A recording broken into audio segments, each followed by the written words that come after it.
Invertir no significa únicamente emplear dinero, sino saber emplearlo para obtener beneficios. Recibimos en nuestros estudios de Onda Cero La Palma a Borja Perdomo, portavoz del Partido Socialista en el Cabildo Insular de La Palma. Consejero, muy buenos días, ¿qué tal? Buenos días, Dailo, y a todos los oyentes, y feliz año. Feliz año 2024. Bueno, espero, consejero, que le hayan dejado mucho los Reyes Magos. No sé si es usted más de Papá Noel o de Reyes Magos, no lo sé. No, de Reyes Magos. De Reyes Siempre Magos. he sido de Reyes Magos. La verdad es que yo esperé que me fueran a dejar menos, se ve que me he portado bien. Que oye, pues la verdad es que se han portado bien los Reyes Magos conmigo. Yo egoístamente también soy de Reyes Magos porque siempre desde pequeño pensaba que como eran tres, traían más regalos. No, que trae más. Papá Noel solo trae uno pequeñito, me decían a mí de pequeño. Consejero, arrancamos esta entrevista, si le parece bien, empezando por el tema de los presupuestos que han sido aprobados antes de finalizar el año 2023 para este año 2024. La pregunta es directa y sencilla. ¿Están conformes desde el Partido Socialista con los presupuestos que se han aprobado? Hombre, conformes no estamos, obviamente hay cuestiones de las que pues estamos de acuerdo, ¿no? Y hay otras cuestiones en las que estamos completamente en desacuerdo. Aún así hemos decidido abstenernos en la votación de los presupuestos. Hemos presentado enmiendas también que creíamos que mejoraban los presupuestos, pero bueno, no, en este caso no han sido admitidas por el grupo de gobierno, pero hay una parte de los presupuestos, sobre todo nos preocupa la parte de la inversión propia que pueda tener el propio Cabildo en diferentes áreas, y nos preocupa también que en un presupuesto que crece en torno a 13 millones de euros, sí pasa de los 197 millones a los 210 millones de euros, pues hay áreas que se ven claramente afectadas y que, bueno, que yo creo que el reparto que se ha hecho no es lo equitativo que debe ser. Estamos hablando de educación, estamos hablando de cultura, estamos hablando de todo lo que tiene que ver con nuevas tecnologías, o sea, con sostenibilidad, hay cuestiones que nos preocupan en esos presupuestos y bueno, pues no estábamos de acuerdo en esas cuestiones, propusimos cosas que creíamos que podían mejorarlo, pero bueno, el grupo de gobierno no ha creído conveniente sacar esas enmiendas adelante. Aún así, bueno, es el primer presupuesto de la nueva corporación, nos hemos abstenido. Y bueno, vamos a fiscalizar y a trabajar para controlar que lo que se apruebe en los presupuestos pues sea lo que al final se ejecute, ¿no? Algo que me parece significativo y que le escuchaba recientemente decir en otra entrevista es que una vez que presentaron estas enmiendas, el propio grupo de gobierno supuestamente reconoció que eran buenas, pero aún así decidió no sacarlas adelante. Esto es un poco significativo, curioso. Sí, en la comisión, donde el día antes, el día 28, el presupuesto se aprobó el 29 de diciembre, el 28 tuvimos la comisión donde se ponían sobre la mesa las enmiendas, tanto las del grupo de gobierno como las de la oposición. Reconocían que algunas de esas cuestiones eran interesantes, pero bueno, que ahora no podían, que no era el momento, que a lo mejor más adelante, cosa que nos sorprendió, porque al final uno en un presupuesto de 210 millones y ves cuestiones que son interesantes, pues yo creo que hay margen, ¿no?, suficiente para jugar y que esas cuestiones se reflejen en el presupuesto. Pero bueno, la verdad es que fue todo muy rápido, la comisión fue el jueves y el pleno era ese mismo viernes, y al final pues me apena, ¿no?, que al final una de las cosas que el presidente continuamente siempre dice, que tendamos la mano, que no estemos en ese ambiente de crítica muchas veces, pero bueno, aquí se ha visto que la mano de momento no se ha tendido, y yo creo que había buenas enmiendas que mejoraban los presupuestos del Cabildo. Usted ha mencionado hace un momento algunas de esas áreas que supuestamente, a colación de estos presupuestos que han sido aprobados, se pueden ver perjudicadas. De hecho, su compañera de partido, del Partido Socialista, la señora Susana Machín, ha llegado a decir que la educación no cuenta, teniendo en cuenta estos presupuestos. Yo le pregunto, ¿qué se pierde en materia educativa con estos presupuestos que han sido aprobados? Hombre, vamos a ver, si nos ponemos a analizar los últimos presupuestos, los del último mandato, siempre se ha ido todos los años haciendo una apuesta clara por la educación en la isla. Yo recuerdo que Susana en el año 2019 empezaba con apenas 400.000 euros en las becas y acabó poniendo casi 700.000 euros, más unas becas extraordinarias de 300.000 euros para los afectados del volcán, que por cierto desaparecen esos 300.000 euros de los presupuestos de 2024.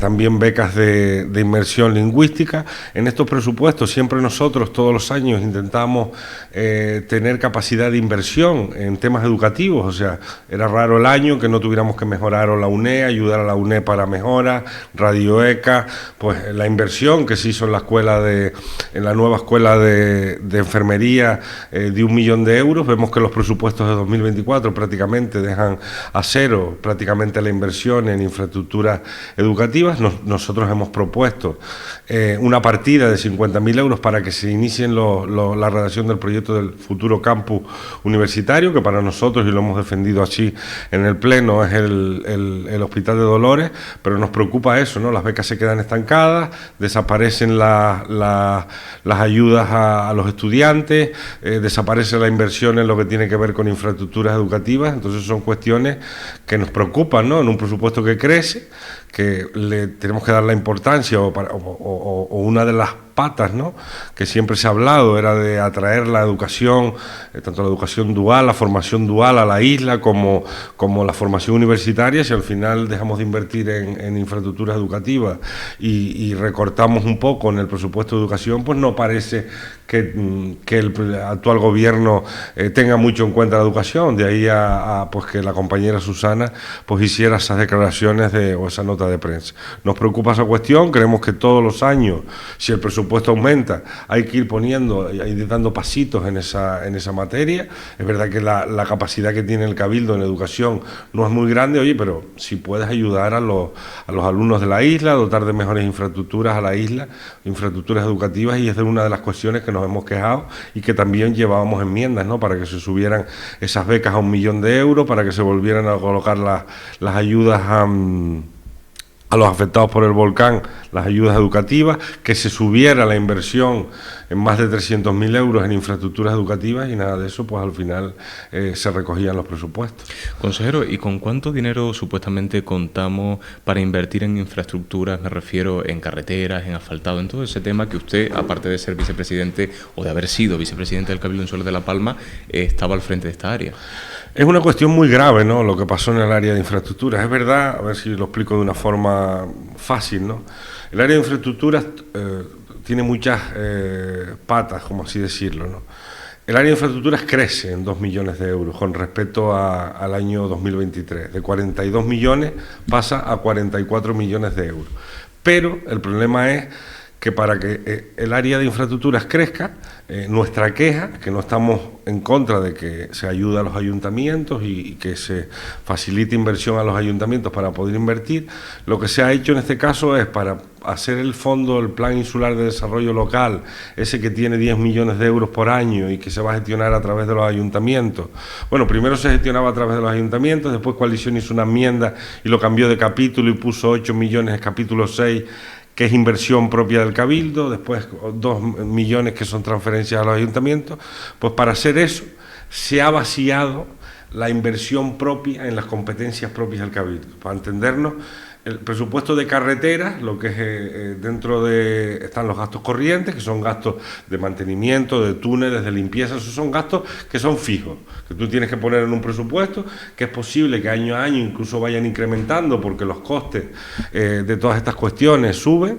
Pero después está el capítulo de inversión, que es lo que el Cabildo invierte en carreteras, en infraestructuras que tengan que ver con infraestructuras a nivel insular.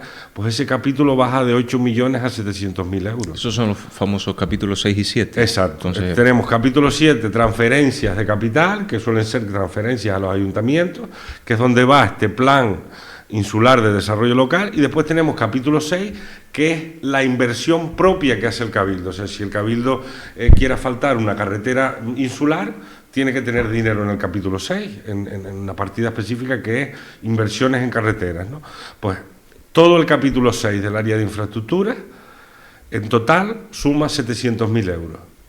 El de carreteras en concreto, dentro de ese capítulo 6, creo que son en torno a unos 300.000 euros. Entonces, la pregunta que yo hacía en el Pleno y que no se me supo, o no se me contestó, o no se me quiso contestar, fue: ¿quién va a invertir en las carreteras del Cabildo? Los ayuntamientos no. Obviamente los ayuntamientos no se van a dedicar a asfaltar carreteras del Cabildo. ¿Quién va a invertir en las...? Si arrancamos con 700.000 euros, ¿cómo vamos a asfaltar las vías? ¿Cómo vamos a hacer cualquier tipo de infraestructura? Quitando el FEDECAN, que es una línea independiente que también está dentro de la infraestructura, pero son unos fondos afectados que vienen del Gobierno de Canarias. Pero lo que me preocupa a mí es la capacidad gestora. Entonces no va a haber capacidad gestora en el área de infraestructura. Nos vamos a dedicar simplemente a repartir el dinero a los ayuntamientos y bueno, después tendrán que justificar sus inversiones. Tampoco tenemos claro cómo se va a funcionar ese plan insular de desarrollo local. Lo hemos pedido, que nos digan claro si se van a hacer obras de todo tipo, si va a estar de alguna forma va a tener algunas actuaciones que se permitan y otras que no. Eso también nos crea dudas. Yo creo que un plan de este tipo había que haberlo presentado, dejarlo claro, pues mira, estos 10 millones son para esto, o son para una obra específica en cada municipio, una obra que tenga interés insular, pero nada de eso se nos ha dicho. Entonces nos preocupa mucho, a mí personalmente, que pues incluso con los 8 millones que arrancábamos siempre, no nos daba el dinero siempre teníamos que estar haciendo suplementos de crédito, pues me preocupa que haya solo 700.000 euros en el área de infraestructura, porque eso quiere decir que el Cabildo no va a tener capacidad de inversión propia del Cabildo. Consejero, entonces podemos decir que a lo mejor estos presupuestos, si algo nos puede preocupar, es que a lo mejor cargan demasiado a los ayuntamientos, es decir, si tenemos en cuenta su capacidad técnica a la hora de poder desenvolverse. Hombre, está claro que lo veíamos en el plan de cooperación, ¿no? El plan de cooperación que sigue estando, se aumenta 1 millón de euros, ese plan de cooperación siempre ha estado, lo que pasa es que ahora se aumenta 1 millón de euros. Muchos ayuntamientos tenían dificultades para justificar esas obras ante el Cabildo. Hay ayuntamientos que tienen una mayor capacidad técnica y otros pues que lo tienen más difícil a la hora de poder ejecutar. Es una cuestión que nos preocupa. Yo creo, sinceramente, que aquí se ha lanzado la pelota de la gestión de los recursos del Cabildo a los ayuntamientos y me evito yo la gestión complicada, porque esa es la gestión complicada, que tú hagas un proyecto, que lo saques a licitación, que busques los fondos, que todo salga y se ejecute en tiempo y forma. Otra cosa es entregar subvenciones, igual que a los ayuntamientos, a los colectivos o a cualquier subvención que entregues, que bueno, es simplemente aprobar una resolución donde tú le traspasas el dinero a la administración, a ese caso ayuntamiento, asociación, colectivo, y ya después ellos te lo justifican. Eso no es gestión al final, eso es una resolución y repartir dinero. Por eso vemos que es un presupuesto en algunas áreas donde la capacidad inversora y la capacidad de gestión del Cabildo cae, ¿no? Al final el Cabildo tiene que estar como la primera institución de la isla, tiene que estar para ayudar a los ayuntamientos, pero también tiene que estar para generar inversión propia. Tengo entendido también que vamos a esperar o estaremos, no sé si alertas, pero bueno, preparados a una supuesta gran modificación presupuestaria de cara al mes de marzo, tengo entendido, consejero. ¿Qué espera usted que nos traiga esa gran modificación presupuestaria? Hombre, eso no tiene sentido, ¿no? Vamos a ver, si tú haces un presupuesto que lo apruebas para que te entre en vigor en el mes de enero y tú estás planteando que en el mes de marzo vas a tener una modificación de crédito, hombre, que se puedan hacer modificaciones de crédito, claro que sí, el presupuesto es vivo,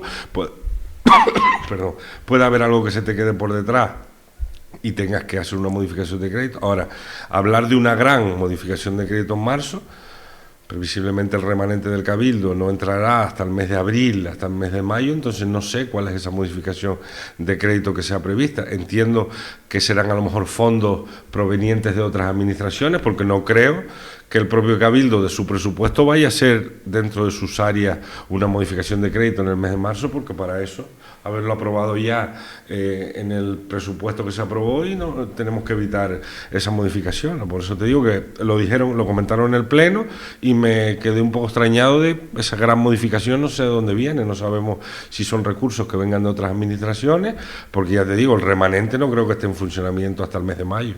Yo le he escuchado decir también, consejero, que Coalición Canaria en su momento llegó, en el curso político anterior, llegó a entrar en cólera cuando el Partido Popular y el Partido Socialista, socios de gobierno en el Cabildo Insular de La Palma, tenían que hacer algún tipo de modificación presupuestaria. Entonces, yo le pregunto, ¿hasta qué punto es malo hacer modificaciones presupuestarias o hasta qué punto no es tan bueno llegar a hacerlas? Hombre, vamos a ver, en Coalición Canaria era muy crítica cuando se tenía que hacer alguna pequeña modificación, por pequeña que fuese, una modificación presupuestaria en el Cabildo, ¿no? Siempre nos acusaban de falta de planificación, que eso era por un tema de falta de planificación y demás, que ahora ellos planteen que van a hacer una gran modificación presupuestaria, no es que sea malo, lo que quiere decir es que ahí sí hay una falta de planificación. Si tú ahora vas a dedicarte a mover el dinero de un área hacia otra, pues quiere decir que hay una falta de planificación, o que aprobaste un presupuesto para vender algo que después al final no va a ser así y no vas a ejecutar de esa forma. Por lo tanto, yo siempre lo he dicho, los presupuestos son vivos, se pueden someter a modificaciones presupuestarias, pero lo que intentábamos nosotros cuando teníamos que hacer alguna modificación presupuestaria era pues juntarla, espaciarlas lo máximo posible en el tiempo y que se juntaran el máximo de expedientes de distintas áreas juntas, para no tener que hacer hoy una, dentro de 20 días otra, dentro de 20 días otra, con la carga de trabajo que eso lleva, pues a los, sobre todo a intervención, ¿no? Que tiene que hacer ese expediente, entonces. No es que sean malas, pero sí es verdad que lo que no puedo entender yo es que se haga una gran modificación presupuestaria en el mes de marzo, a no ser que sea que vengan unos recursos que nosotros no sabemos de dónde vienen ni de qué provienen, pero como tampoco se nos dio más información, pues no lo sabemos. A modo de conclusión, para cerrar este tema del que estamos hablando en estos momentos, consejero, le pregunto si son, para que la gente lo entienda, si son las mismas prioridades las que tenía el anterior grupo de gobierno en comparación a las que tiene el grupo actual. A ver, exceptuando el plan de adquisición de suelo para vivienda pública, que nosotros ya habíamos invertido en vivienda, había 6 millones de euros ahí que se estaban trabajando en distintos convenios con el Instituto Canario de la Vivienda para comprar vivienda, que de hecho se ha preguntado que dónde están esos 6 millones de euros del mandato pasado para vivienda, y se nos ha dicho que bueno, que se están modificando los convenios porque no están de acuerdo de cómo se iban a trabajar esos convenios. Es verdad que el Cabildo ahora lo que ha hecho es poner 5 millones a disposición de los ayuntamientos para adquirir suelo para vivienda, y después pues este plan insular de desarrollo local, que lo llaman FEDECAM Palmero. Bueno, esas son las dos cuestiones que nosotros vemos distintas en los presupuestos. El resto puede haber alguna pequeña partida que varía, y el resto son prácticamente las mismas partidas, que unas suben y otras bajan el crédito. Es verdad que turismo sube en promoción turística, cosa de la que estamos pues totalmente de acuerdo, sube en promoción turística, pero después hay partidas que bajan, como las de cultura, como las de educación.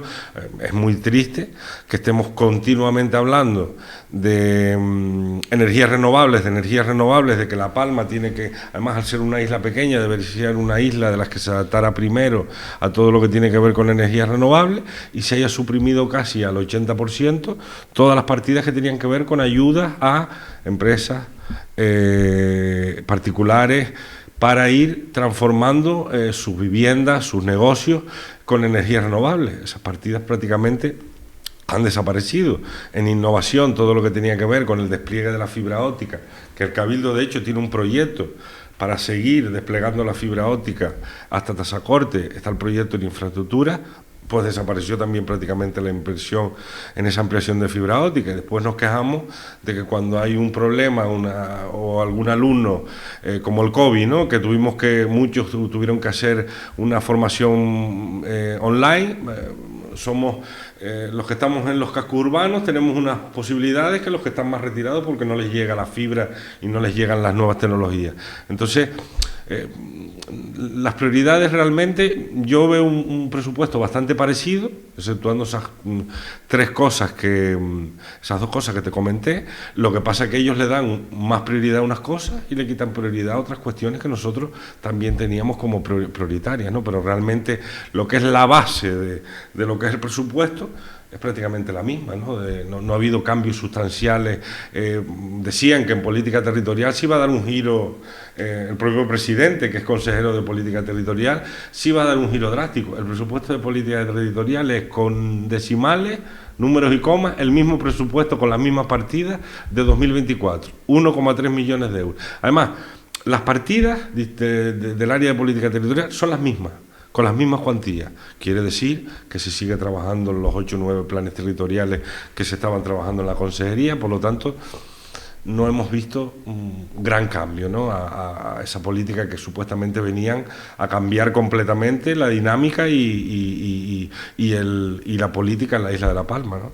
Consejero, si me lo permite, cambiando radicalmente de tercio y aprovechando la oportunidad de que lo tenemos aquí en nuestro estudio de Onda Cero La Palma, me gustaría saber cómo acogió usted la noticia de esa apertura sectorial del barrio de Puerto Nao, sobre todo teniendo en cuenta que usted fue vicepresidente del Cabildo Insular de La Palma en ese periodo de emergencia volcánica. Hombre, oye, todo lo que se haga con seguridad y se haga para mejorar o para que los vecinos puedan entrar en Puerto Nao, pues yo me alegro, ¿no? Pero también es verdad, hemos solicitado por activa y por pasiva ese nuevo protocolo que se dice que se ha aprobado y no nos lo han hecho llegar, tampoco lo hemos publicado en ninguno de los portales de transparencia del Cabildo, porque a nosotros nos parece que ese protocolo es prácticamente el mismo que el que ya estaba aprobado de los lajones y de esa zona que se ha abierto, no nos lo han hecho llegar de momento.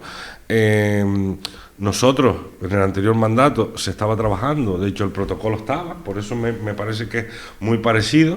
Lo único es que, bueno, pues estábamos a la espera de que se pudieran, tanto el Estado como se pudieran ir colocando poco a poco los sensores, porque no es solo llegar y colocar el sensor después tiene que estar un par de meses dando mediciones para tú saber si realmente ese lugar es seguro o no. Tú no puedes llegar, colocar el sensor y automáticamente permitir que la gente pueda entrar. Entonces, esto es un trabajo que se venía haciendo, que ojalá nos hubiera dado tiempo de poderlo concretar un poco más en el mandato pasado y que, bueno, pues ahora se ha seguido haciendo. ¿Qué ha cambiado? Pues que se han incluido algunas personas dentro del PayPal, que después ha habido hasta problema con la inclusión de esas personas y, bueno, mientras se haga con seguridad, con todos los informes científicos, salud pública, a favor, yo lo veo bien. Yo creo que nosotros estábamos trabajando también en esa misma línea de intentar darle una solución lo antes posible y bueno, ahora vamos a ver, también se ha anunciado que se va a ir abriendo, bueno, no sé si la mitad de la playa, vamos a seguir viendo cómo avanzan las cosas, igual que también nos gustaría saber, y así lo haremos en el pleno de enero, preguntar cuántas personas realmente han ido a vivir. O sea, de esas 139 viviendas que se han abierto o que se ha permitido el acceso, ¿cuántas están ahora mismo ocupando como vivienda las 24 horas del día?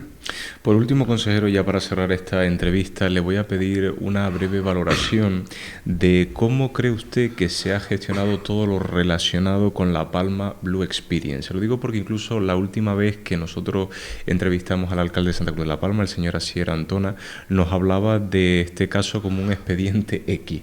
Entonces, a mí me gustaría, si usted me lo permite, pues que haga una valoración sobre cómo se ha gestionado. Hombre, se ha gestionado fatal. Vamos a ver, al final, incluso creo que el otro día en unas declaraciones del presidente en alguna emisora reconocía que no había salido la cosa como ellos pretendían. Al final nos ha dado la razón. Esto sale mal incluso desde su inicio, cuando se lleva a comisión la modificación presupuestaria de 500.000 euros y nosotros preguntamos a los consejeros del gobierno y nos decían que no sabían para qué era, que era un festival, que se iba a hacer en invierno y ya está. Llegamos al pleno siguiente y preguntamos, dennos información, proyecto, porque claro, estamos hablando de un festival de 500.000 euros que tiene que tener un proyecto específico. No tuvimos nunca ningún tipo de respuesta a esa información.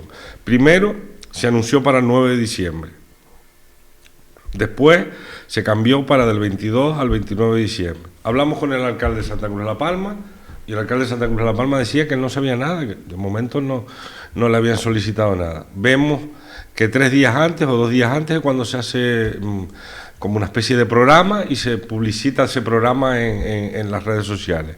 Por lo tanto, a mí lo que me parece es una falta de respeto. Estamos hablando de fondos públicos. También hemos registrado un escrito donde queremos saber cuánto se ha gastado de ese festival, por qué no se ha terminado de celebrar, la repercusión que ha tenido ese festival en la isla de La Palma. Todo eso lo hemos pedido por escrito, espero que nos lo hagan llegar, pero yo creo que no se puede. Estamos hablando de un festival de 500.000 euros. O sea, nosotros no votamos en contra. En aquel momento se nos criticó porque votamos en contra de aquella modificación. Claro, nosotros votamos en contra porque no sabíamos a qué iban dirigidos a los 500.000 euros. Si tú llegas, nos presentas un proyecto, nos lo explicas, qué es lo que vas a hacer, pues posiblemente hubiéramos hasta apoyado la iniciativa, todo lo que tenga que ver con la dinamización. Pero yo creo que al final hay imágenes por ahí de la afluencia de público a los conciertos, y yo creo que esto fue una cosa de prisa y corriendo, y no funcionó, no salió bien. Creo que se deben dar más explicaciones, no simplemente decir, pues no salió como creíamos, vamos a ver si de cara al próximo año. De hecho, en los presupuestos de 2024 tiene una partida de 1.000 euros, entiendo que lo suplementarán a lo largo que vaya pasando el año si pretenden que ese festival se quede en la isla, porque la idea era que se continuara ese festival. Y después también nos llama un poco la atención es la forma de contratación del festival. Se contrata a una empresa que tiene sede fiscal en Tenerife y que esa empresa a su vez tiene registrado el nombre del festival. Por lo tanto, si tú el próximo año quieres hacer ese mismo festival, tendrás que contratar a la misma empresa. No es como normalmente actuaba Sodepal. Sodepal, la Transvulcania, la tiene registrada a su nombre, el Love Festival lo tiene registrado a su nombre, por lo tanto son iniciativas de la propia Sodepal. En este caso estás derivando a una empresa que es la que contratas para que organice el festival. Yo creo que ha sido todo un expediente X, como tú dices, y ha habido una falta de planificación, y yo no sé si es porque han dicho queremos hacer algo corriendo antes que acabe fin de año, algo distinto, y al final se ha demostrado que no ha funcionado. O sea, ha sido un festival que tú le preguntabas a mucha gente y no sabían ni de qué iba, ni quién actuaba. No ha tenido la repercusión que se le espera a un festival de 500.000 euros.